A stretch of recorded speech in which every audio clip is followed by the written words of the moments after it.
We're going to be talking about relationships. Can you guys hear me okay? Is my mic on? I don't think my mic's on at all. It's just quiet. All right. It's all the way up. Well, I'm going to talk really loud. I can do it. So we're going to be looking at what the Bible says about relationships over the next couple of weeks. Tonight we're going to be looking at two things. We're going to be looking at what the Bible says about should I enter into a romantic relationship with somebody? Should I date somebody? Whatever you guys call it these days. My parents used to call it going steady. That was like cringy when my mom and dad would like, well, who's going steady with who, you know? So I'm not even, and then for us, it was like going with. We were going with. And then I know a few years ago, y'all used the phrase like, hey, we're talking. Y'all, I don't even know if y'all even use that anymore. Now I've seen you guys are doing like a, do y'all still do the little scrunchie on the arm? That's, okay. Because that's literally like tagging like a duck or something. I don't know. It's weird. I don't know. I don't hunt. Let me tell you what I do know. Everybody listen up. Let me tell you what I do know. First of all, look at the screen. Check this out. The easiest way to sabotage God's intended purpose for your life is to get in the wrong relationship. I'm going to say that again. The easiest way to mess up God's intended purpose for your life is to enter in a wrong relationship. That could be a wrong business relationship, a wrong friendship. It can also mean a wrong romantic relationship. Guys, I've seen this happen over and over and over again throughout the time I've been a minister, and even before I was a minister, where I would see, people that shouldn't be together got together because they thought they had to be together, and it ended up terribly for people. And people end up getting way apart.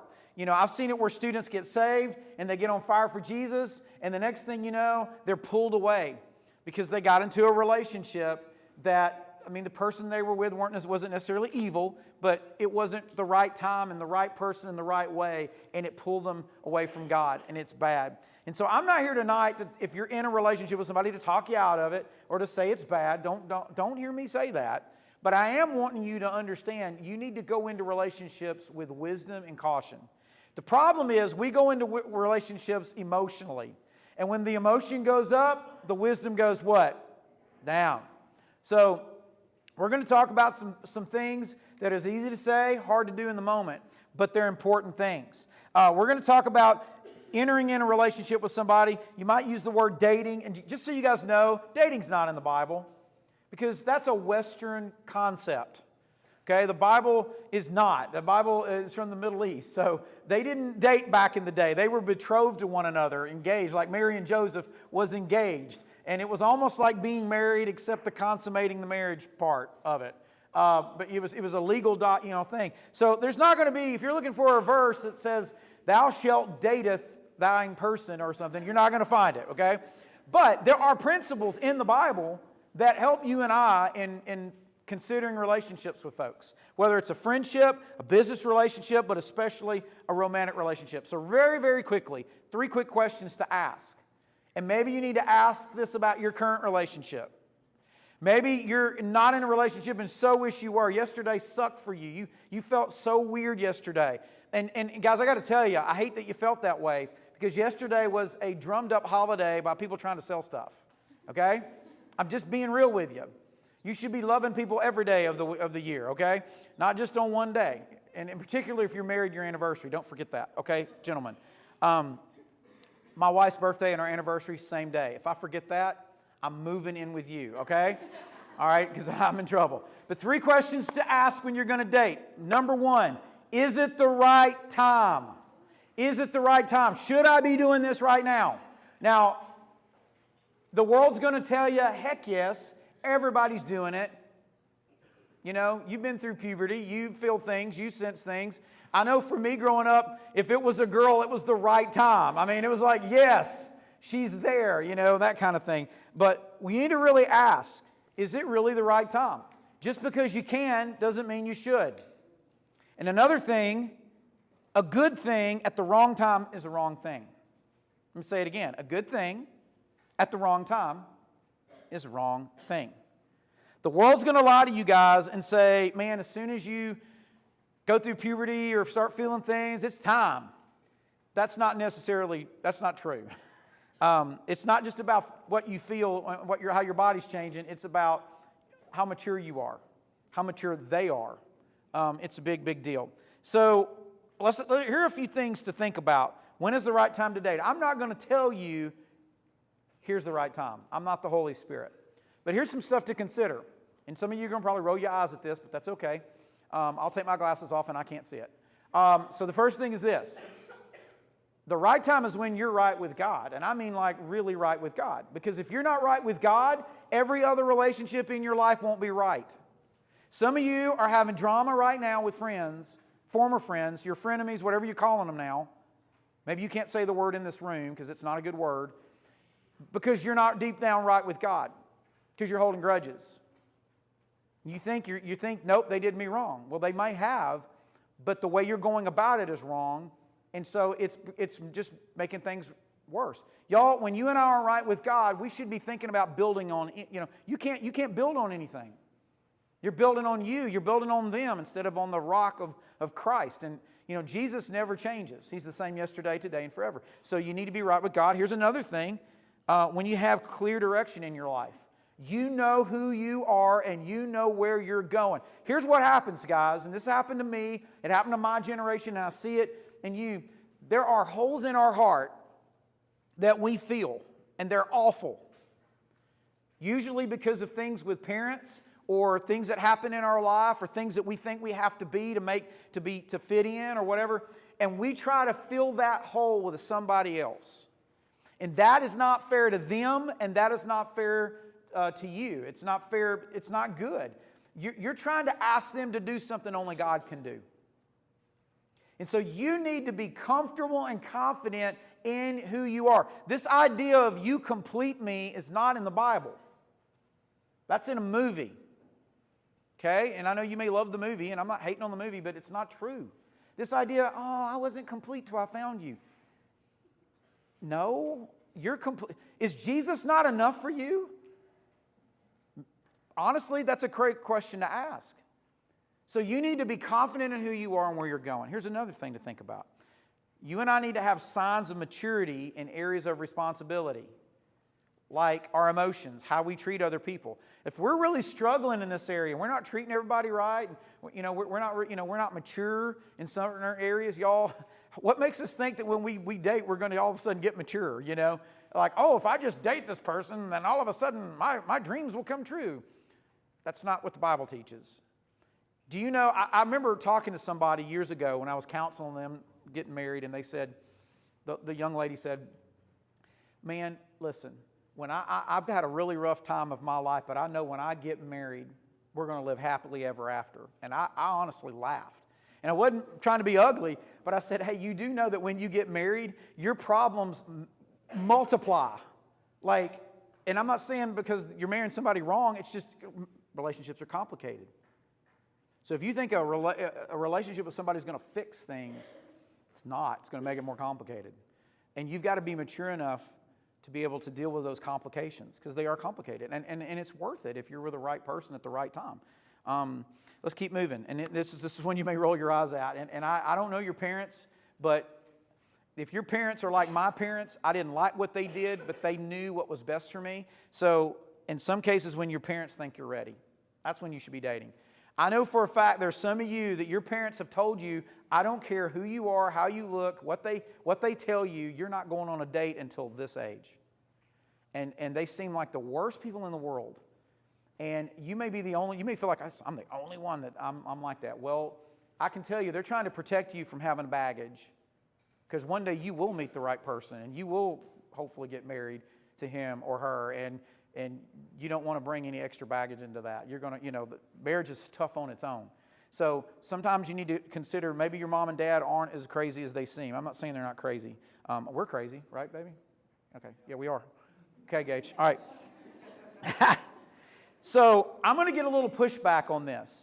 I'm going to go ahead and say it because I love you, and I mean this. I mean this out of love. I don't mean this out of a place of anything. And I'm talking about a general statement that doesn't apply to everybody. But as a general rule, what I've observed in 30 years of youth ministry, most people aren't mature enough to have this kind of a relationship until they're maybe late in high school or in college. And even then, some of the college people, they ain't mature enough. I'm not saying you, I'm saying generally. So I'm just telling you this idea of, hey, I'm in the 5th grade, let's get married. I mean, that's cute and all, make your little ring with clovers and stuff, But anyway, the right time is important. So anybody ever eaten a persimmon? Do anybody know what I'm talking about? So we had a persimmon tree in our yard.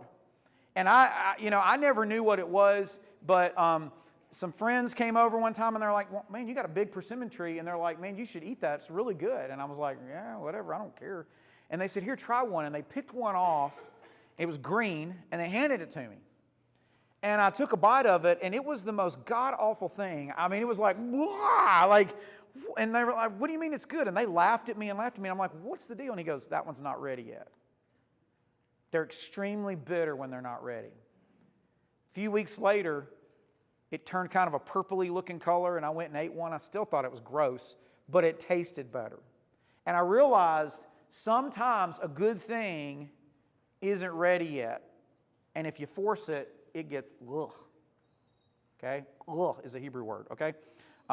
Anyway, I made that up. Okay. But there's a time it will be right. Ecclesiastes 3:1. Solomon says, for everything there's a season, y'all, a time for every activity under heaven. Y'all, there is a time to, yes, go date, pursue, find somebody that you're going to be with. It doesn't necessarily mean it's today. And then Song of Psalms 8:1, Solomon wrote this too. And this is by the way, Song of Psalms is like his wife talking about how good he looks and how he makes her feel, and Solomon talking about how she's fine, like cheer wine and all that stuff. And they're going back and forth and all that. And so this is where his wife is actually talking, and she turns to the ladies, young ladies, and she says, hey, young women of Jerusalem, I charge you, don't stir up and awaken love until the right time. Don't just put yourself out there and get involved, because if it's at the right time, it's going to be tough to walk away from it. It's going to be tough to say no to it. It's going to be tough, and basically it could sabotage God's intended purpose for your life. That's what she's trying to say. So the question number 1, is it the right time? Question number 2, is this big one, is it the right person? And everybody's like, if she's fine, Brandon, it's the right person, all right? If he looks good, yes. Ladies are telling me that, whatever. Here's the thing. This idea of there's a Mr. Right or Mrs. Right out there for you is kind of a myth. Or there's this one person in the world that's my soulmate is a myth. Because think about it. It would only take one person finding the wrong person to mess it all up. Think about that. Now, there are people out there that you are more compatible with, that you share the same values, that you're going in the same direction, that hopefully, God is important in their life, and they're not just saying that to get you to go out with them or be with them. But that's true. You're running in the same direction. And here's the deal. If you date somebody that doesn't have Jesus in their life, really, there's no Holy Spirit in their life, you're going to be driving in different directions. There's going to be tension. There's going to be he or she's going this way and you're going this way, and pretty soon it's going to be easier to go that way, and that way is usually not towards God. It's usually kind of away from God, or maybe in the opposite direction of God. And so if you're thinking of the right person, here's some things to keep in mind. They need to have real faith and good character. Okay? Real faith and good character. I just don't believe the Bible. In fact, I know the Bible teaches it's not a good idea to date unbelievers. It's just not a good idea. And some people think, well, man, if I just date him, I could win him to Christ. Y'all, Jesus never says date people to win them to Christ. You can win him to Christ without dating him, and if that's not good enough for him, he ain't worth your time. And vice versa, men, okay? I'm just saying. Think about it. So let's talk about real faith. Questions to ask. Is this the right person? Do they really pray? Like for reals? I mean, do they love the things of the world? How do they treat other people? Are they angry, bitter, or selfish? Do they follow God's laws? I mean, do they really, is God real in their life, or are they just saying that because they know you're into it? Think about it. So that's the faith component. Well, let's talk about the character component. Character is who you are in the dark. And here's the thing, we can fake it, but when you get to know people, you can't fake it anymore. You get to know who they really are. So the right character, here's some good character qualities. Think about this, okay? Ladies, here's something to consider, okay? I'm being a dad here. I don't have girls. Thank God. I'd probably be in prison. But I will tell you, this is true. How does the guy treat his mom? Does he talk about how she sucks and she's awful? And I get there's some parents sometimes may not be the best of parents. I understand that. But how does he treat women? Because that's how he's going to treat you. Hey guys, I'll talk to you for a second. Here's a good question to ask. How does the girl talk about other people behind their back? Some of you girls are blushing right now. I mean, because here's the deal. That's a heart condition. That's a revelation of who they are. Are they kind to others? Do they tell the truth? Do they put the needs of others before their own? Those are character qualities. And guys, just as a general rule, I said it a minute ago, it's not a great idea to date unbelievers. I'm just telling you. I don't care how good they look. I don't care who they are. I'm just telling you, it's just not wise. Look at what Paul said. And by the way, this passage, full disclosure, is not about dating and not about getting married. This is about a business partnership. But it applies to a relationship, romantic relationship too. This is absolutely applicable here, or I wouldn't be sharing it. Paul says, and he's writing to Christians, don't be yoked together with unbelievers. For what do the righteousness and wickedness have in common? Or what fellowship can light have with darkness? And what harmony is there between Christ and the devil, Belial? Or what does a believer have in common with an unbeliever? In other words, don't be unequally yoked. That's what some Bible translations say. So let me just go ahead and explain this. Go to the next picture. Yoke doesn't mean this. Everybody's like, don't be egged? What does that mean? I mean, are you talking about the birds and the bees? What is that? Yoked. When he says don't be yoked with a believer, this is what he's talking about. That thing around those animals are yokes. And I will tell you, whenever you get connected to somebody, it's hard to pull them in the right direction. We used to do a thing in youth group years ago, and I don't have time to do it now, where we would get somebody, and somebody would stand on a stage, big dude would stand on a chair, and a little person would be down here, and the dude would pick them up, the little person could inevitably grab the bigger person, just pull them down because they had gravity working in their favor. It's easier to pull somebody down than it is to lift somebody up. And that happens in a relationship. Paul's saying, be careful who you get hitched with, and not necessarily married to, but you get involved with. Y'all, the friendships apply here. Business relationships apply here. Just be wise about it, because that train you're getting on, it's going somewhere. Got to remember that. Is it where you want to go? Is it who you want to be? All right? The right person doesn't pull you away from God. He or she pulls you toward God. I heard this one time when I was in college, and it really, really connected with me. Because I really got caught up in who in the world, I feel like I'm never going to get married. I mean, I just was shy and whatever and all that. And I remember hearing a speaker one time tell me this, and it stuck with me. He said, if you run after Jesus as hard as you can and not worry about who you're going to marry or date, pretty soon you can look to the left or the right, and anybody that's running as hard as you are after Jesus, that's who you need to go out, ask out. That's how you know. Not that they're perfect, because they're not. You're not. But y'all are doing the same thing. You're going in the same direction. So that's what I did. And there was somebody running way harder than me up, and I just kept seeing, who's that girl? That's that lady right there. Stop. Brownie points. Okay. Here's another good advice. Listen, this is huge. Somebody needs to hear this tonight. Listen, I'm being serious. Y'all listen, this is important. Don't spend your time searching. Spend your time becoming. Don't stop searching for Mr. or Mrs. Right. Start becoming Mr. and Mrs. Right. It's the same thing I just said about running after God.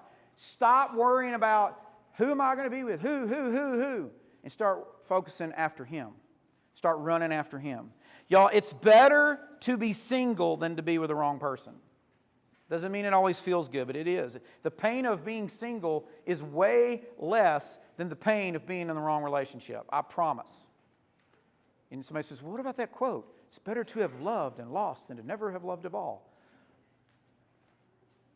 If that's real love, be careful. I'm just saying. All right. What was the first question? Is it the right time? Second question, is it the right person? Here's the third thing. Is it the right way? Is it the right way? Guys, I'm telling you this. We're going to talk about this more next week, so I'm not going to spend a lot of time on question 3. But listen to me. Important that you get this. Y'all, there is no Christian teaching anywhere that says it is okay to have sex before marriage. Sex before marriage is never condoned in God's Word. There are people that believe that. There are people that say, well, if I love them, God gets it. Guys, there's nowhere in the Bible that condones, well, we're in love and we're going to get married in a couple of years. We're going to go ahead and live together because it's economically feasible. It's not biblical. That's not honoring God. There have been folks that I love dearly who have come through our youth group that have embraced that and think there's nothing wrong with it. Y'all, that's not good. It is not honoring. It's not trusting in the Lord. It's trusting in myself and what we can do and what we can have and what we can hold. But I'm telling you, sex outside of marriage is not God's standard. It is not God's plan. And y'all, there are consequences to it. And it's not because God hates you. It's the order of things. It's the way He designed the universe. And this isn't about legalism. This is about consequences. Look at what Paul says, 1 Thessalonians 4.